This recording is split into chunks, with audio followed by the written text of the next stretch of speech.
Hello guys and welcome to Aurora IAS and this is lecture number 2 of modern India. Okay, जिसमें हम advent of Europeans को discuss कर रहे हैं। Last lecture में हमने ये जाना था कि यूरोपियंस इंडिया में क्यों आए, ऐसे कौन कौन से रीज़न यूरोप में बने जिसकी वजह से उन लोग को इंडिया की तरफ शिफ्ट करना पड़ा, और पिछले 1000 से 1500 साल में क्यों नहीं आए। ये सब हमने काफ़ी डिटेल में डिस्कस किया थ्रू मैप्स एंड फिगर्स। ठीक है, अब इस लेक्चर में हम चालू करेंगे पोर्चुगीज़ को। पोर्चुगीज़ के बाद हम देखेंगे डच को, डच के बाद फाइनली इंग्लिश को देखेंगे। ठीक है, इन तीनों का एडवेंट देखेंगे कैसे ये लोग इंडिया में इस्टेब्लिश किए अपने आप को।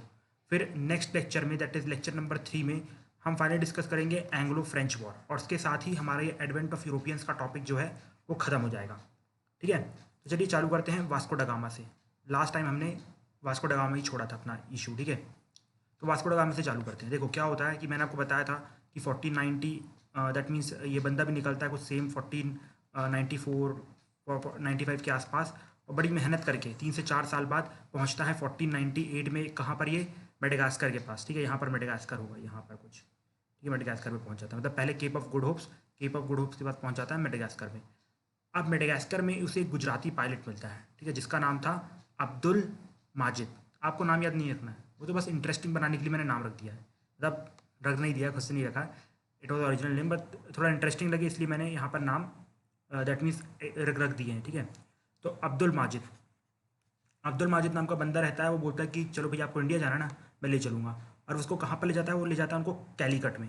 ठीक है, ये कैलीकट को कैलकाटा से मतलब डिफ्रेंशिएट मत करना। ठीक है, कैलीकट यहाँ पर है, जिसको आज प्रेजेंट में हम कोझिकोडे कहते हैं। ठीक है, जो कैलीकट है दैट कम्स अंडर ज़ैमोरिन रूरल। ठीक है, उस टाइम पे वो ज़ैमोरिन रूरल के अंदर आया करता था। ठीक है, और वो वहाँ पर आ गया कैलीकट में, और वहाँ पर उन्हें उसे मतलब उसके राइवल्स मिले, जैसे अरब्स थे, अफ्रीकन्स थे, चाइनीज़ मर्चेंट्स थे, ये सब के सब मिले। और जब इन्होंने एक यूरोपियन को देखा, इन तीनों लोगों ने जब यूरोपियन को देखा तो वो लोग भी काफ़ी खुश नहीं थे।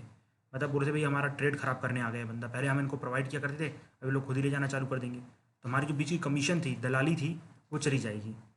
ठीक है, तो इन लोगों ने काफ़ी डिसअफेक्शन दिखाया, तो मुश्किल से वो 3 महीने बस इंडिया में रुका, और उसके बाद वापस चला गया। तो जो बंदे ने 3 से 4 साल की मेहनत की आने में, और मुश्किल से 3 महीने में वो बंदा भाग गया। भागना पड़ा, क्या कर सकते हैं।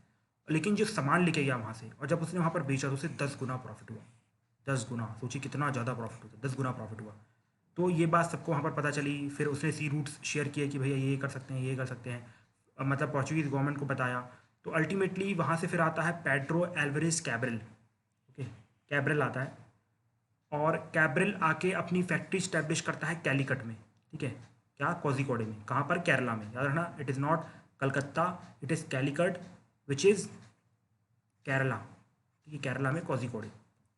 और अभी तक देखो क्या हुआ करता था हमारे कोझिकोडे या फिर कैलीकट में, कि यहाँ पर फ्री ट्रेड को प्रमोट किया जाता था ज़ैमोरिन रूरल के द्वारा। ठीक है, ज़ैमोरिन रूलर का क्या रूल था? भैया आप लोग आओ, जितना आपको माल खरीदना है खरीदो और चले जाओ, और जितना मेरा टैक्स बनता है उतना दे दो।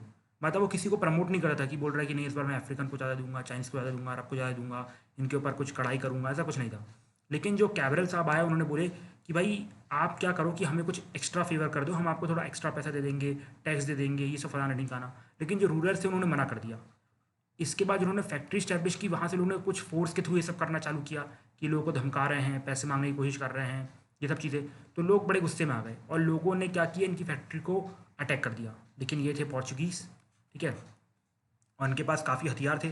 तो उन्होंने क्या किया कि जितने लोकल से उनको मार दिया, हरा दिया, और साथ ही साथ ये जो न्यूज़ पहुंची राजा के पास। इसके बाद हमारे कैबरल साहब फिर से जाते हैं कि सर फेवरेबल ट्रीटी साइन कर दो। तो राजा साहब भी बोले चलो यार क्या कर सकते हैं, बस हथियार हैं, साइन तो करना पड़ेगा। तो फाइनली उन्होंने कुछ फेवरेबल ट्रीटीज़ हमारे कैबरल साहब के फेवर में साइन कर दी। ठीक है, तो आप कह सकते हैं कि एक तरीके से पोर्चुगीज़ एम्पायर का बिजनेस इंडिया में स्टार्ट होना चालू हो गया। तो जब स्टार्ट होना चालू हो गया, अब एक तरीके से ये पोर्चुगीज़ टेरिटरी बन गई। तो हमारे जो वहाँ के पोर्चुगीज़ के राजा साहब थे, उन्होंने फ्रांसिसो डी एल्मीडा को एज अ गवर्नर बना के भेजा। ठीक है, ये थे पोर्चुगीज़ के पहले गवर्नर। ठीक है, फ्रांसिसो डी एल्मीडा। देखो इनके टाइम पे ना इनको चार्टर मिला था, सेम जो हर किसी को मिलता है। चार्टर ये था कि भाई आपको पोर्चुगीज़ के जो इंटरेस्ट है उनको प्रोटेक्ट करना है, उसके लिए आप वॉर भी कर सकते हो, I don't have an issue, राजा साहब ने बोला। और साथ ही साथ जो आप टेरिटरी बनाओगे उसको कंसोलिडेट करके रखना। ठीक है, हम वहाँ पर अपना एम्पायर इस्टेब्लिश करेंगे, वहाँ से बहुत प्रॉफिट निकालेंगे। बिकॉज जब वास्को ड गामा को 10 गुना प्रॉफिट हुआ, तो हम अपने हिसाब से और ज़्यादा प्रॉफिट निकालेंगे। और साथ ही साथ मैंने आपको बताया था लास्ट लेक्चर में कि जो यहाँ पर ये लोग आए थे इंडिया साइड या अमेरिका साइड जा रहे थे, उसका एक रीज़न रिलीजियस भी था। ठीक है, उन लोगों को खुद का रिलीजन भी प्रमोट करना था और साथ ही साथ जो मुस्लिम्स थे उनको हटाना भी था पूरे वर्ल्ड से। तो उन्होंने क्या किया कि मुस्लिम को जो ट्रेड को था उसको डिस्ट्रॉय करने की पावर भी दी गई। मतलब जो पोर्चुगीज़ का राजा था उन्होंने बोला कि भैया पोप गुस्सा हो जाएगा, इसलिए जितना हो सके मुस्लिम का ट्रेड भी डिस्ट्रॉय कर दो, तो पोप भी खुश हो जाएंगे। ठीक है, चलो कोई इशू नहीं। उन्होंने बोला ठीक है भाई हम कर देंगे। इसके बाद इनकी जो फाइट फंसती है वो पड़ती है इजिप्शियन और गुजरात आर्मी से। ठीक है, बिकॉज जो इजिप्शियन थे और गुजराती थे दोनों की, देखो ये लोग यूजुअली जब आ रहे थे तो यहाँ पर यूजुअली पायरेसी होती थी। मतलब जो हमारे पोर्चुगीज़ थे ये लोग पायरेसी भी करते थे। जो पायरेट्स ऑफ कैरिबियन में होता था वो पायरेसी भी किया करते थे। ठीक है, तो इसकी वजह से इन दोनों का जो ट्रेड था अफेक्ट हो रहा था। तो एक बैटल होती है जिसमें इजिप्शियन और गुजराती मिल जाते हैं और पहली बार जब वो बैटल होता है तो हमारे ये जो एल्मीडा साहब रहते हैं वो हार जाते हैं, लेकिन दूसरी बार वो हरा देते हैं। ठीक है, दूसरी बार हराने का रीज़न ये था उनका कि जो पहले बैटल में थे उनके बेटे साहब, उनके नवाब साहब ने भी अपना हाथ बटाया था और उसमें उड़ गए थे वो, मतलब अल्लाह को प्यारे हो गए थे। और जब वो अल्लाह को प्यारे हो गए तो सिंपल सी बात, ये बदला तो देना था, इसलिए इजिप्शियंस और गुजरातीज़ को हरा दिया गया, कंबाइंड आर्मी को हराया गया। ठीक है, इसके बाद मरते मरते वो एक अपनी पॉलिसी दे के चले गए, ब्लू वाटर पॉलिसी। अब हमें पढ़नी पड़ेगी क्या होती है blue water policy. Blue water policy मतलब कि आप जो अपना इंटरेस्ट है वो सी में प्रोटेक्ट करने की कोशिश करो। मतलब आप अपने यहाँ जो फोर्ट्स, जो लैंड है, लैंड में फोर्ट्स बना के अपने आप को पावरफुल मत करो। ठीक है, आप पावरफुल करो अपने आप को सी में। अगर आपको रियल में एक वर्ल्ड एम्पायर बनाना है, ठीक है, अगर जिसकी सी में कमांड है, याद रख लेना उसकी पूरी कमांड मतलब आप कह सकते हो रेस्ट ऑफ द वर्ल्ड में होगी। ठीक है, तो ये ब्लू वाटर पॉलिसी अभी सेम इंडिया क्या करने की कोशिश कर रहा है, इंडिया भी तो यही कर रहा है। India is trying to play the role of net security provider in the Indian Ocean region. India अपनी नेवी स्ट्रॉन्ग कर रहा है इंडियन ओशन रीजन में, जिससे कि वो पूरे इंडियन ओशन में कंट्रोल कर सके। ठीक है, ये एक्चुअली यूएस का इंटरेस्ट है। और जब हमें अगर नेवी स्ट्रॉन्ग करनी है तो मतलब शिप स्ट्रॉन्ग करने हैं तो हमें ब्लैक पर्ल टाइप के कुछ शिप्स चाहिए। ठीक है, ये भी उन्होंने बोला, नॉट ब्लैक पर्ल, बट आप समझ सकते हो कि Black Pearl was very powerful ship, तो इस टाइप के कुछ शिप्स चाहिए थे उनको। ठीक है, तो ब्लू वाटर पॉलिसी ये है हमारी एल्मीडा साहब की। तो याद रखना एल्मीडा साहब का कंट्रीब्यूशन क्या था, ब्लू वाटर पॉलिसी। ये डिफीट वाला भूल जाओ भैया, ये कोई नहीं पूछेगा, सिर्फ ब्लू वाटर पॉलिसी याद रखना। इसके बाद दूसरे जो गवर्नर आते हैं वो अल्फोंसो थे। ठीक है, आम नहीं है भैया, ये इंसान है, ये इंसान है, बड़े गुस्से में लग रहे हैं। And he is known as a real founder. Okay, इनको कहा जाता है real founder of Portuguese empire in India. ठीक है, ये थे रियल फाउंडर पोर्चुगीज एम्पायर के इंडिया में। और इन्होंने एक परमिट सिस्टम चालू किया था। परमिट सिस्टम समझ रहे हो ना, कि मतलब ये जो हमारा एरिया है, मान लीजिए हमारा जो एरिया गोवा है, तो अगर आपको यहाँ से एंटर करना है, मतलब मान लीजिए मुगल हैं, ठीक है, मुगल दिल्ली में हैं और उनको जाना है दिल्ली, तो ये गोवा से एंटर करेंगे तो आपको यहाँ पर कुछ फ़ीस देनी पड़ेगी। ठीक है, उसी को बोलते हैं परमिट सिस्टम। और मैंने मुगल से एम्पायर क्यों लिया, बिकॉज आप सोचेंगे नहीं ये पोर्चुगीज़, जरा से पोर्चुगीज़, मुट्ठी भर के पोर्चुगीज़ मुगल एम्पायर से भी परमिट में पैसा वसूला करते थे। क्यों, बिकॉज मुगल्स नाम तो बड़ा था लेकिन उनकी जो नेवी थी वो तो इतनी बेकार थी कि शायद तक श्रीलंका की नेवी भी हरा देती।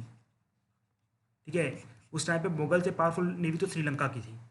मुगल्स ने एक पावरफुल नेवी नहीं बनाई, यही रीज़न था कि हमारा जो कंट्री था बहुत ही जल्दी यूरोपियन की गुलामी में आ गया। ठीक है, that was the reason. Even Mughals भी पे करते थे परमिट सिस्टम, बस यही था मेरा मकसद बताने का।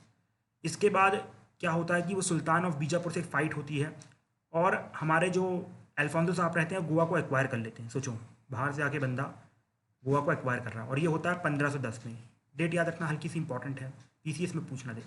ठीक है, और ये पहली बार ऐसा हो रहा था अलेक्जेंडर द ग्रेट के जाने के बाद।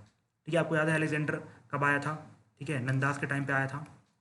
और उसके बाद ये कहीं जाके हो रहा था कि किसी यूरोपियन ने इंडिया में टेरिटरी एक्वायर की है, और वो कौन सी टेरिटरी थी, गोवा, 1510 में। और साथ ही साथ जो उनका एरिया ऑफ इन्फ्लुएंस था, जहाँ पर रूल कर रहे थे, उन्होंने वहाँ पर सती भी एबॉलिश की। ठीक है, सती भी एबॉलिश की, और भी बहुत सारे सोशल रिफॉर्म लेके आते हैं हमारे जो पोर्चुगीज़ रूलर थे, बाद में जो भी आएंगे, अल्फोंसो के बाद जो भी आएंगे, लाइक नीनो डी कोना, ये सब है, वो और भी रिफॉर्म्स लेके आते हैं।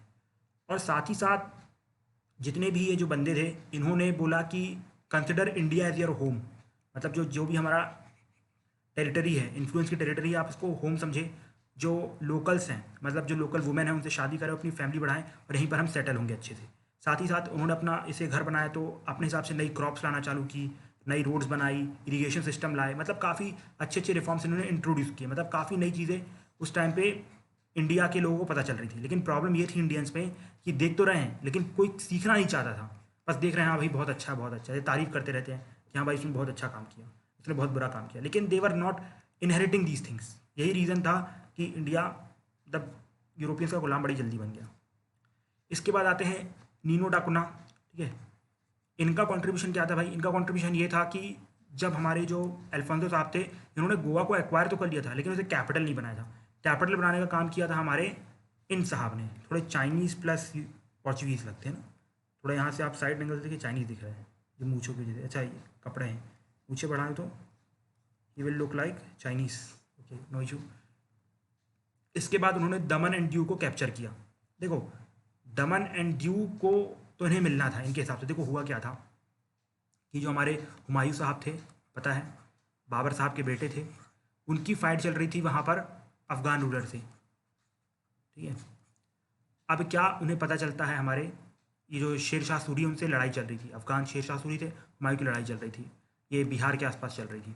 ठीक है, अब उनको पता चलता है कि दिल्ली तो उन्होंने छोड़ दिया था कि हमारे जो बहादुर शाह साहब है गुजरात के जो हैं वो अटैक करना चाहते हैं दिल्ली में। ये पता चली हुमायूं साहब को। हुमायूं साहब ने ट्रीटी कंक्लूड की अफगान रूलर शेर शाह सूरी से और भाग गए जल्दी से दिल्ली। अब ये जो हमारे बहादुर शाह थे वो कमज़ोर थे, पीछे पीछे पीछे हटते गए। ठीक है, अब इनको लगा कि नहीं भाई हार जाएंगे, कहीं मरा ही नहीं आ जाए, तो उन्होंने पोर्चुगीज़ के पास गए, नीनो डाकुना के पास, बोले कि भाई हमें सपोर्ट कर दो, हम आपको सीधे दमन एंड दीव दे देंगे। तो बोला ठीक है भाई सपोर्ट कर देते हैं, और उनको सपोर्ट कर दिया किसी तरीके से। एक पीस ट्रीटी साइन हो गई, मतलब उनका कुछ राज्य नहीं किया, बस ढकेल के वापस रख दिया गया। उसमें ये जो हमारे पोर्चुगीज़ थे उनका बड़ा रोल था।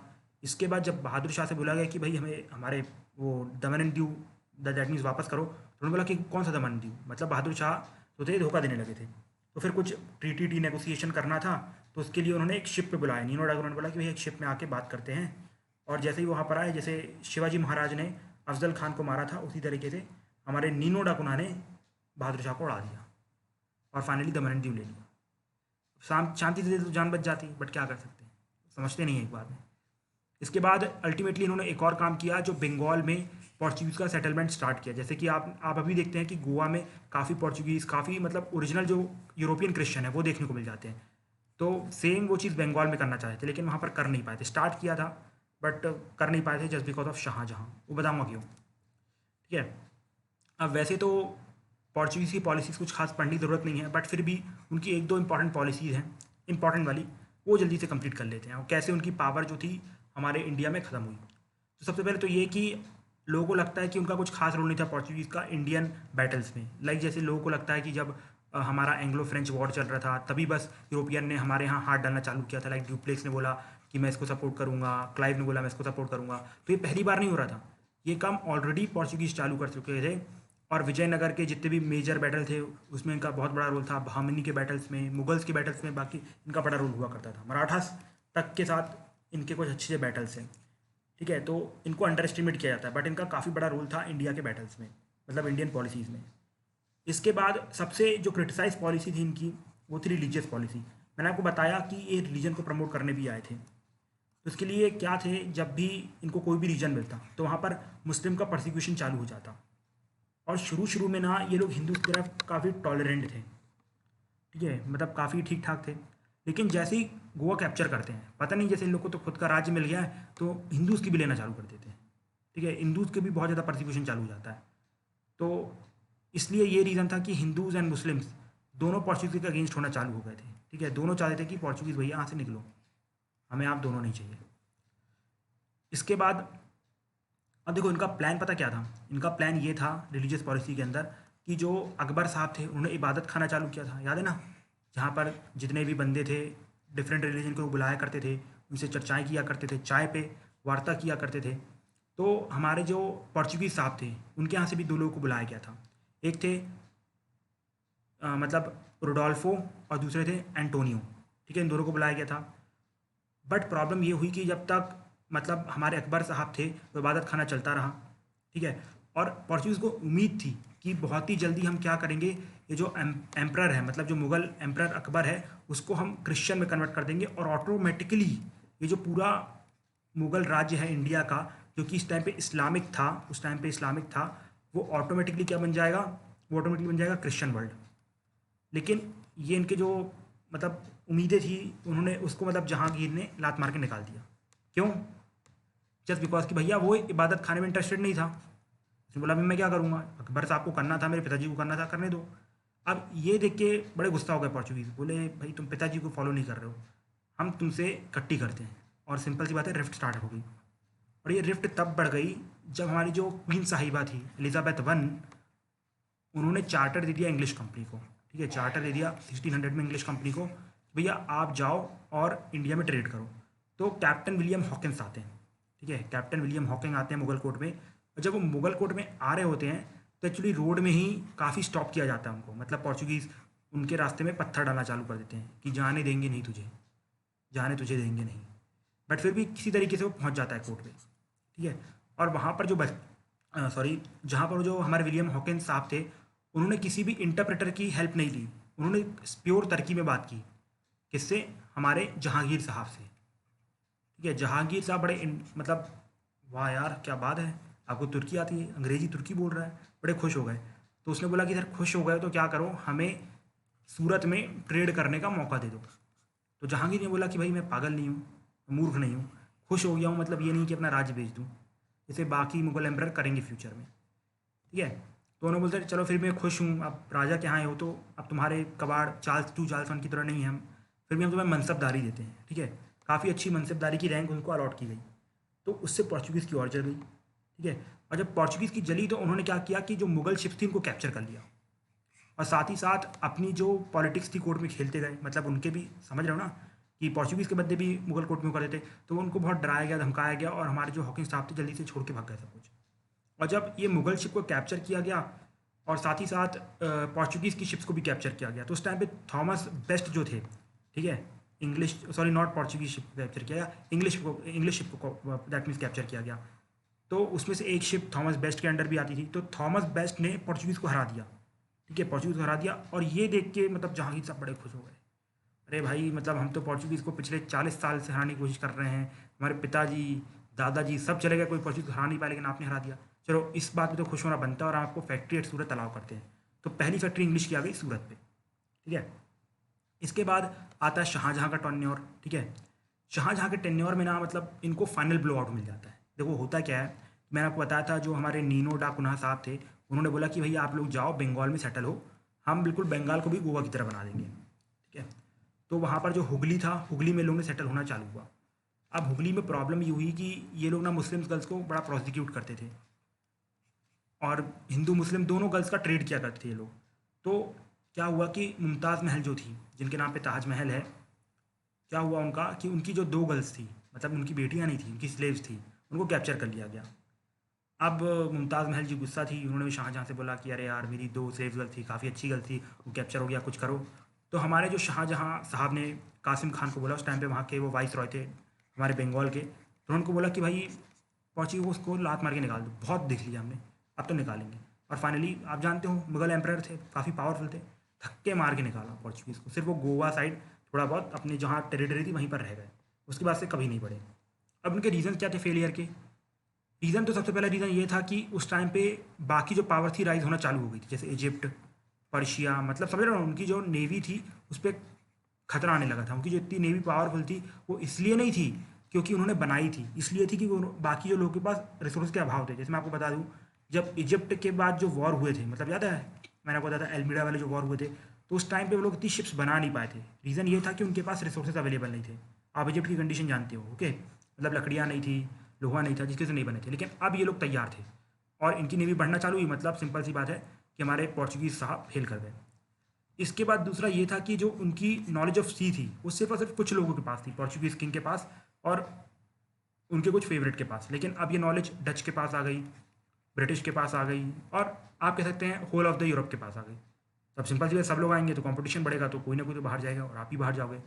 उनकी क्रूअल रिलीजियस पॉलिसी, मैंने आपको बताया कितनी बेकार रिलीजियस पॉलिसी थी, हिंदू की भी ले रहे थे, मुस्लिम की भी, किसी एक को तो छोड़ देते भाई, तो कोई आपका सपोर्ट भी कर देता, लेकिन आप दोनों को लेकर चल रहे थे, तो यही हुआ। इसके बाद बहुत ही डिसऑनेस्ट प्रैक्टिस कर रहे थे, मैंने आपको बताया था पायरेसी किया करते थे। तो ना ही गुजरात वाले खुश थे, ना ही इजिप्ट वाले खुश थे। और फाइनली क्या हुआ कि देखो, एक रीज़न ये भी था कि जो पोर्चुगीज़ थे ना, उनको ब्राज़ील मिल गया था, और उन्होंने अपनी पूरी कॉलोनी ना ब्राज़ील में बना ली। लोगों ने बोला कि आप सोचो, एक जगह अमेजॉन फॉरेस्ट है, आप जानते हो अमेजॉन फॉरेस्ट में कितना रिसोर्स है। These are called as lungs of the world, ठीक है, these are called as lungs of the world. आप सोचो भाई लंग्स ऑफ द वर्ल्ड में कितना कुछ था। तो उन्होंने बोला कि वहाँ पर अच्छे गवर्नर भेजने से अच्छा, मतलब इंडिया में अच्छे गवर्नर भेजने से अच्छा हम भेजते हैं ब्राज़ील में, तो हमें वहाँ पर ज़्यादा फायदा हो जाएगा। तो सेम उन्होंने किया, यहाँ पर फोकस नहीं किया, ये भी एक रीज़न था कि यहाँ से उनका अंपायर हट गया। This was the failure of Portuguese. Fine. अब इनकी लेकिन काफ़ी सिग्निफिकेंस भी थी, ठीक है, इसलिए मैंने इतना पढ़ाया। आप सोचो पोर्चुगीज़ से मैंने आपको बताया था मुश्किल से 1 से 2 क्वेश्चन आ सकते हैं, वो भी रेयरली मैंने बोला, बट फिर मैंने तक क्यों पढ़ाया, बिकॉज ये मेंस में काफ़ी काम करेंगे पोर्चुगीज़ वाले बंदे, ठीक है। जैसे सबसे पहला इनका रोल था कल्चरल फील्ड में, मैंने बताया कि गोवा का एक अलग कल्चरल डेवलप हुआ, ठीक है, बहुत अच्छा कल्चर देखने को मिलता है हमें। आप चर्चेस के एग्जाम्पल लिख सकते हैं वहाँ पर, ठीक है, अगर क्वेश्चन आ जाता है तो। मैंने यहाँ पर मेंशन नहीं किया है, आप गूगल में सर्च करके लिख सकते हैं। फिर दूसरा ये कि मैंने आपको बताया कि इनकी जो नॉलेज थी वो मुगल्स और मराठास दोनों ने देखी, लेकिन किसी ने अप्लाई नहीं की। और यही रीज़न था कि जो मतलब जो इसकी जगह ब्रिटिश ने और बाकी फ्रेंच पावर इन सब ने अच्छी अप्लाई की, और अल्टीमेटली इंडिया में कब्जा होता है, ठीक है। जैसे ब्लू वाटर पॉलिसी, ये सब ब्रिटिश ने अच्छी फॉलो की, ना कि मराठास और मुगल्स। वो लोग देख रहे थे फिर भी फॉलो नहीं की, और यही रीज़न था इंडिया यूरोपियन का गुलाम बन गया। और लास्ट में इन्होंने जो टेक्नोलॉजी और इनोवेशन लेके आए, जैसे फॉर एग्जांपल हमारी जो ब्लू पर्ल है उसमें बहुत सारी तोप लगी थी, डचमैन शिप था, ये था वो था। तो इस टाइप की जो शिप्स थी एक्चुअली में ये पोर्चुगीज़ के पास थी, और सेम टाइप की शिप किसने बनाई, ब्रिटिशर्स ने। मतलब इन लोगों ने देखते हुए भी नहीं बनाई। तो अब क्या कर सकते हैं भाई, यही होना था। और maybe I think Portuguese ने भी कैप्टन जैक स्पैरो से सीखा होगा। कैप्टन जैक स्पैरो एक इज़ फुल नेम। ओके ठीक है, चलो अब पोर्चुगीज़ यहाँ पर हो गया ख़त्म, ठीक है। आप कर लो एक क्वेश्चन अटेम्प्ट जल्दी से। मैंने आपको चीज़ बताई थी जब मैंने ओवरव्यू लेक्चर लिया था कि कुछ क्वेश्चन ऐसे आएंगे जो डायरेक्टली बुक में होंगे, और कुछ क्वेश्चन ऐसे आएंगे जिनका अता पता नहीं है। ये अता पता नहीं वाला है, लेकिन इस पर कॉमन सेंस यूज़ होगा, मैं आपको बता सकता हूँ, ठीक है। क्वेश्चन पढ़ते हैं।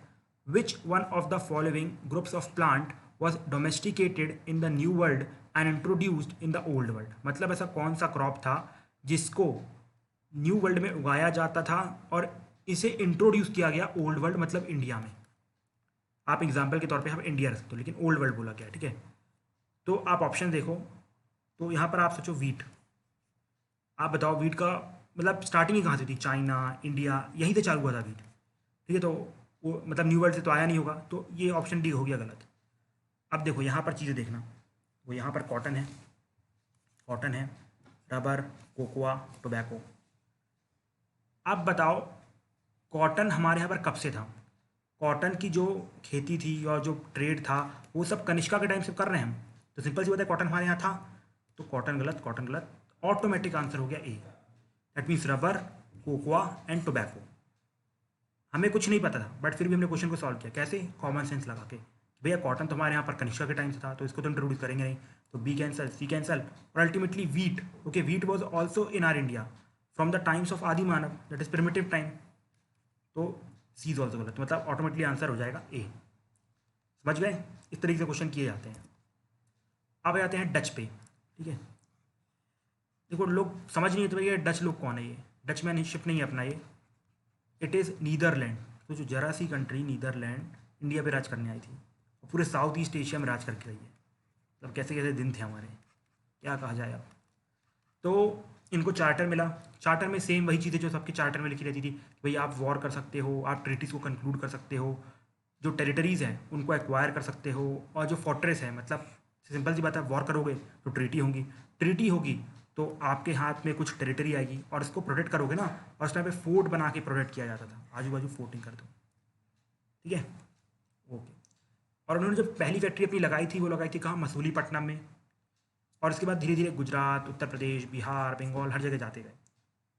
और मेनली आपको बता दूं ये जो डच और इंग्लिश थे यूरोप साइड में काफ़ी अच्छे फ्रेंड थे, ओके, इनके बीच में कोई राइवलरी नहीं थी, लेकिन यहाँ पर जो उनकी कमर्शियल राइवलरी चल रही थी वो एक्चुअली वॉरफेयर बन गई। वहाँ पर खुश थे, देखो फ्रेंच और ब्रिटिश का समझ में आता है क्यों लड़े, वहाँ पर भी दुश्मन, यहाँ पर भी दुश्मन, दोनों जगह दुश्मन, लेकिन वहाँ पर तो बड़े खुश थे यूरोप में, बट फिर भी प्रॉफिट ने, भैया पैसों ने मार डाला, लड़ा ही दिया इन दोनों को, तो ये दोनों लड़ जाते हैं। एक्चुअली जो सबसे फाइनल लड़ाई होती है उनकी, मतलब आप कह सकते हैं ये ट्रीटी होने से पहले, बताऊँगा कौन सी ट्रीटी, वो होती है अम्बुयाना में। अम्बुयाना कहाँ है भैया, इंडोनेशिया में है। क्या वो जो अम्बुयाना था that was under the rule of Portuguese, ठीक है, पोर्चुगीज़ के रूल के अंदर था। और इसको ये जो हमारे डच लोग हैं वो लोग कंट्रोल करना चाहते थे, कैप्चर करना चाहते थे। उस टाइम पे कुछ इंग्लिशमैन भी वहाँ पर थे और 10 इंग्लिशमैन मर गए, गलती से 10 इंग्लिशमैन मर गए। ये बात पता चली है किसको? हमारे ब्रिटिशर साहब को। बहुत ही भयंकर की लड़ाई हुई, लेकिन कुछ रिजल्ट कुछ खास आ नहीं पाया बिकॉज दोनों काफ़ी पावरफुल थे, फ्रेंड भी थे। तो वहाँ से भी प्रेशर था कि भाई ये सब छोड़ो, यहाँ पर हमारी पॉलिटिक्स ख़राब हो रही है। तो अल्टीमेटली ये लोग एक सेटलमेंट पे आए। उन दोनों ने डिसाइड किया कि भाई क्या करो कि साउथ ईस्ट एशिया तुम रख लो, मतलब जो ब्रिटिश इंडिया है वो साउथ ईस्ट एशिया में कभी नहीं जाएगा, हम वहाँ पर कभी फोकस नहीं करेंगे।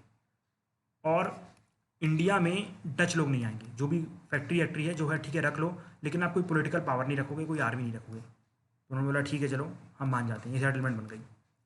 लेकिन फिर भी जब थर्ड एंग्लो डच वॉर होता है, एक्चुअली मिर्ज़ जाफ़र के आसपास होता है, मिर्ज़ जाफ़र जब रहते हैं तो उस टाइम पे होता है बिदारा में, ठीक है, बिदारा एक जगह है वहाँ पर होता है।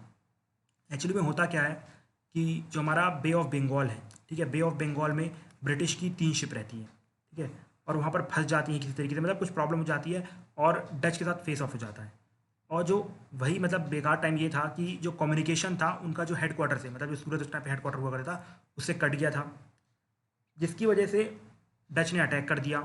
अब ब्रिटिश वाले भी रिटेलिएट करेंगे, नहीं तो अदरवाइज कुछ बात होती तो शायद तक सेटलमेंट पहुंच सकते थे। तो फिर फाइनली ये जो बात पता चली कि भैया 3 शिप में अटैक हो गया, ये प्रॉब्लम हो गई है, ब्रिटिश ने अपनी आर्मी डिस्पैच की और बिदारा में फाइनली डच को हरा दिया गया। और फाइनली जो डच था, डच का इंडिया में एंड हो गया, मतलब इसके बाद डच कभी देखने को नहीं मिले, मतलब पोर्चुगीज़ का एंड हो गया, डच का एंड हो गया, ठीक है। अब इन सबको जो हरा रहा है उसके बारे में थोड़ा बहुत पढ़ लेते हैं। हरा कौन रहा है भैया? इनको हरा रहे हैं हमारे इंग्लिश मैन, ठीक है, इंग्लिश मैन हरा रहे हैं। अभी जो हमारे इंग्लिश मैन साहब हैं इनको चार्टर मिलता है। देखो क्या होता है कि सिंपल सी बात है कि प्रॉफिट बड़ा अर्न किया जा रहा था। अब ब्रिटिश वाले तो वैसे बड़े लालची होते हैं, वैसे लालची तो हर एक इंसान होता है, सिर्फ ब्रिटिश वाले नहीं, हर एक इंसान लालची होता है। और ऊपर से जो एक ड्रैक वॉयज हुआ था, मतलब एक ट्रैवलर थे इंग्लैंड की तरफ से, वो गए थे, उन्होंने स्पेनिश एम्पायर को वहाँ पर हरा के आए थे। तो मतलब अब ये दिखाई दिया कि भैया ये जो हमारी नेवी है वो तो बड़ी पावरफुल है। जो हमारे एल्मीडा साहब बोल के गए थे मराठास को और मुगल्स को, उन लोगों को तो समझ में नहीं, लेकिन हमें समझ में आ गई हमारी नेवी पावरफुल है। और दूसरी चीज़ कि प्रॉफिट भी बड़ा हो रहा है, तो क्यों ना क्वीन एलिजाबेथ वन के पास जाते हैं और चार्टर लेते हैं, और चार्टर में वही लिखा रहेगा कि भैया आप जाके वॉर कर सकते हो, ट्रीटीज़ कर सकते हो, ट्रीटीज़ के साथ टेरिटरीज़ को एक्वायर कर सकते हो, और उसको इरेक्ट भी, मतलब फोर्ट्रेस इरेक्ट भी कर सकते हो।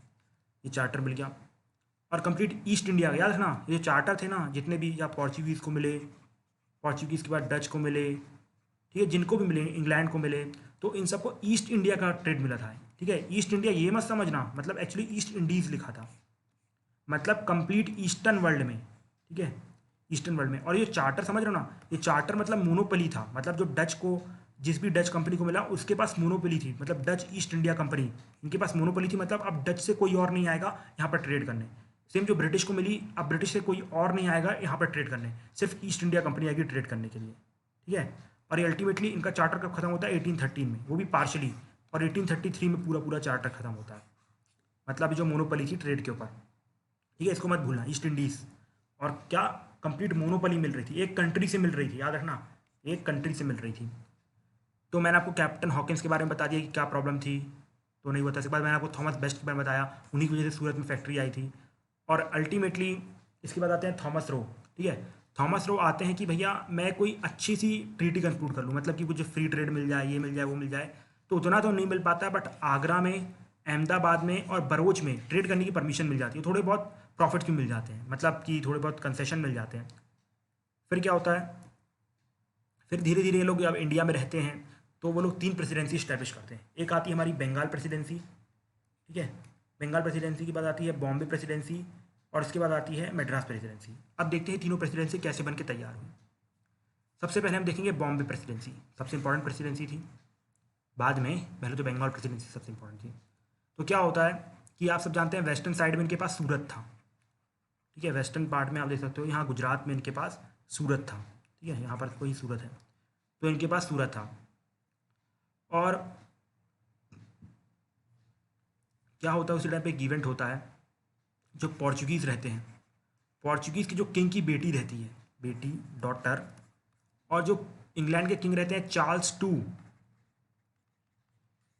उनकी शादी हो जाती है। तो अब कुछ दहेज देना पड़ता है, मतलब देख रहे हो ना, हमारे यहाँ बस प्रथा नहीं है दहेज की, तो इंग्लैंड में भी है, यूरोप में भी है। तो दहेज दिया जाता है बेटी के द्वारा बेटे को, मतलब लड़के को।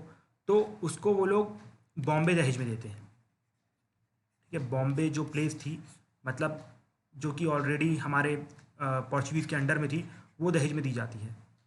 अब सिंपल सी बात है, वो खास यूज़ की थी नहीं किंग के लिए। सोचो, किंग को दिया गया वो भी कहाँ, बॉम्बे में। अगर मान लीजिए मैं कहीं का किंग हूँ और मुझे दे दिया जाएगा यूरोप में कोई छोटी जगह, कुछ काम की थोड़ी ना है मुझे, जिसकी कुछ वैल्यू नहीं पता है।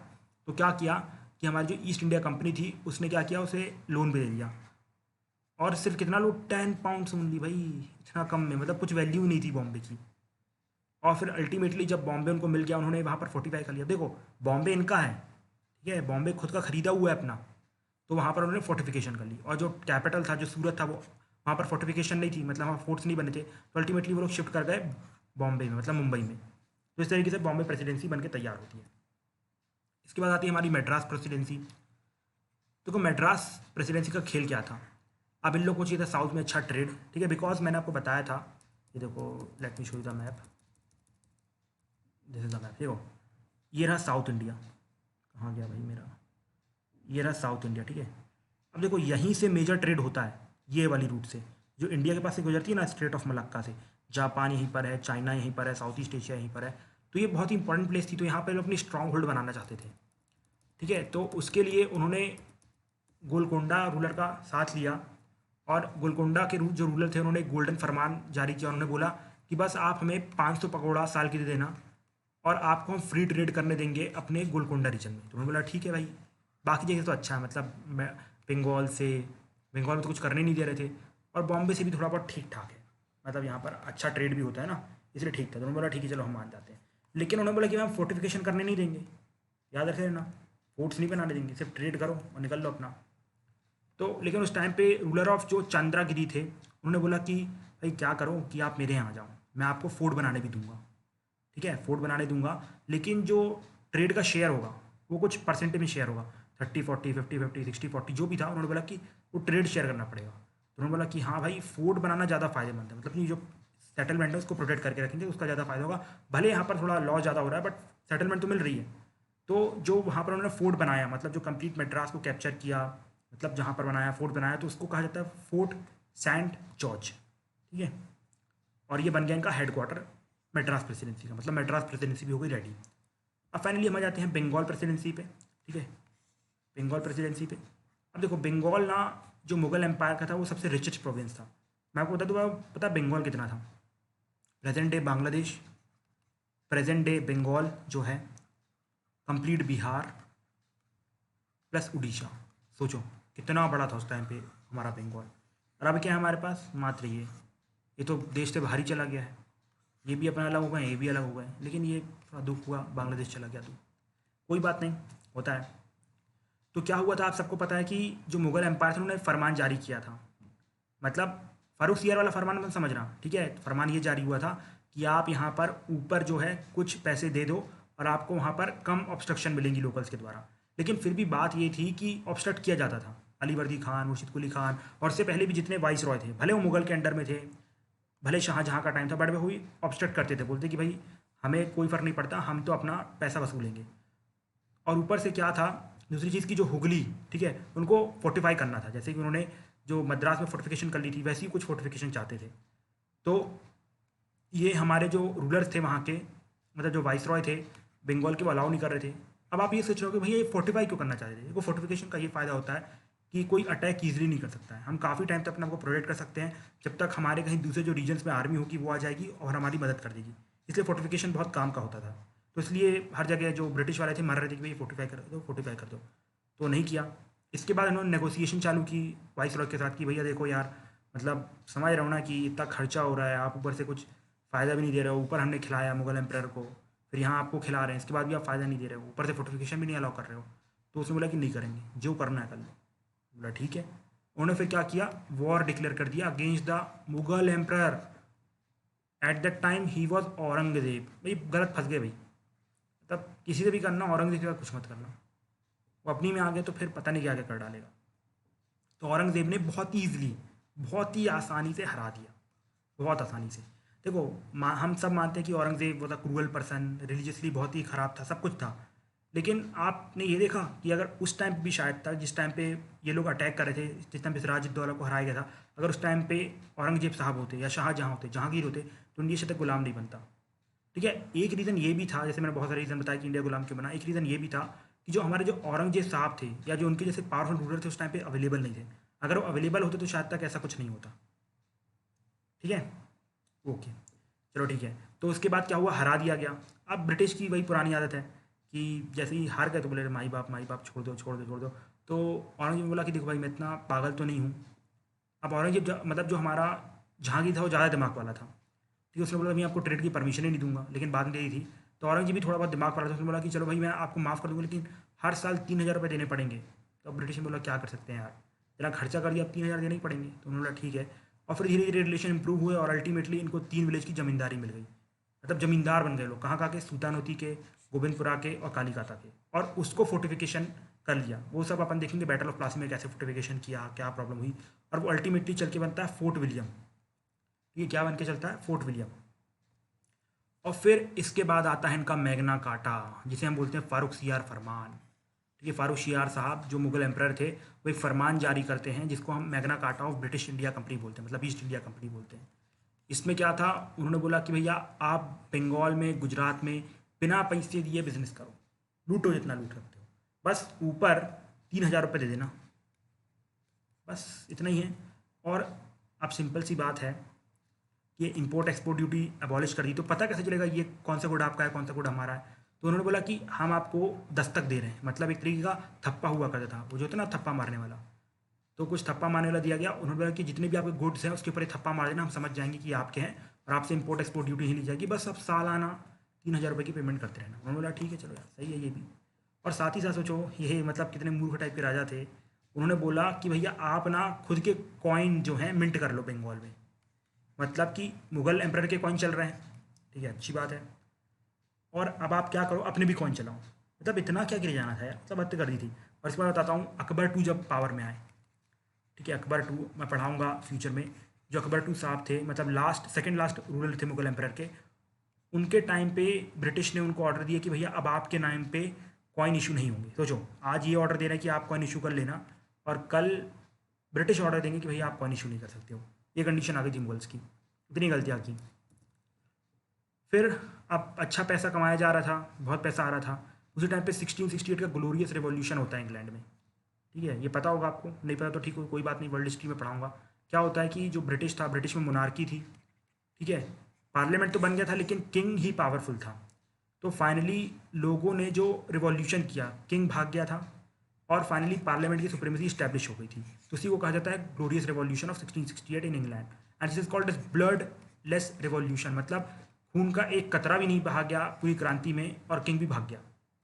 ठीक है, तो उस टाइम पे विग फैक्शन, मतलब उस टाइम पे इसके बाद दो पार्टी इमर्ज हुई। ठीक है, एक थी टोरी, एक थी विग। और ये जो टोरी जो लोग थे, इनकी थी ईस्ट इंडिया कंपनी, मतलब इनका काफ़ी सपोर्ट था, उनको काफ़ी अच्छा पैसा मिलता था। तो विग ने बोला कि भैया आप तो इलेक्शन में अच्छा खर्चा कर लेते हो, हमें तो कहीं से पैसे ही नहीं आ रहा, तो हमें भी कंपनी चाहिए। अब सिंपल सी बात ही, पॉलिटिकल पार्टी थी, पावरफुल पार्टी थी। तो इन लोग ने इंट्रोड्यूस करवा दी खुद की ईस्ट इंडिया कंपनी, नई ईस्ट इंडिया कंपनी। लेकिन ना that was a major failure, इनको कोई भी ट्रेड कंसेशन नहीं मिल पाया। और साथ ही साथ जो क्राउन था, मतलब जो किंग था उस टाइम पे, वो भी फोर्स कर रहा था। और ब्रिटिश पार्लियामेंट, क्योंकि सरकार टोरी की थी, तो वो भी फोर्स कर रहे थे भैया आप मर्ज कर लो, फ़ायदा में रहेगा। पॉलिटिक्स वॉलिटिक्स बाद में देखेंगे, इंडिया कब्जे में जाएगा तो बहुत पैसा कमाएंगे अपन ब्रिटिशर्स लोग। तो फाइनली ये भी मान गए, चलो ठीक है यार, मान जाते हैं। और जो दोनों कंपनी को जोड़ दिया जाता है और फिर जो कंपनी बनती है उसको फिर से बोला जाता है ईस्ट इंडिया कंपनी। मतलब दोनों का काम हो गया, टोरी को भी पैसे मिलने लगे, विक को भी पैसे मिलने लगे, मतलब दोनों पार्टी को पैसे मिलने लगे, और इंडिया लगती गई। तो फाइनली यहाँ पर ख़त्म होता है हमारा advent of Europeans in India. And this is the list. Okay, कौन सी कंपनी कब स्टैब्लिश हुई और पहली फैक्ट्री कहाँ स्टैब्लिश की। This is the expected question in prelims. Okay, यहाँ सारे नाम मेंशन है, Portuguese, English, Dutch, Danish, French. And I am confuse about Portuguese. ठीक है, I am not confuse, actually books are confuse. ठीक है, कहीं कहीं पर इसमें कोचिन भी दिया हुआ है कि इनकी फैक्ट्री पहले कोचिन में आई थी, लेकिन स्पेक्ट्रम और जो एनसीईआरटी है वो कैलीकट ही मान रही है। ठीक है, क्योंकि जो मैंने बताया कैब्रल के बारे में, कैब्रल ने पहली फैक्ट्री स्टैब्लिश की थी, उनकी पहली फैक्ट्री कहाँ थी, वो कैलीकट में थी। सिंपल सी बात है, कैलीकट में ही होना चाहिए। तो according to me answer should be Calicut. अगर आता तो आप कैलीकट टिक करिएगा, बाकी फिर उस टाइम पे देखा जाएगा। तो till that time thank you and have a nice day friends. आज का लेक्चर काफ़ी बड़ा था आई नो, बट फिर भी I think you must have enjoyed. So कल मिलेंगे।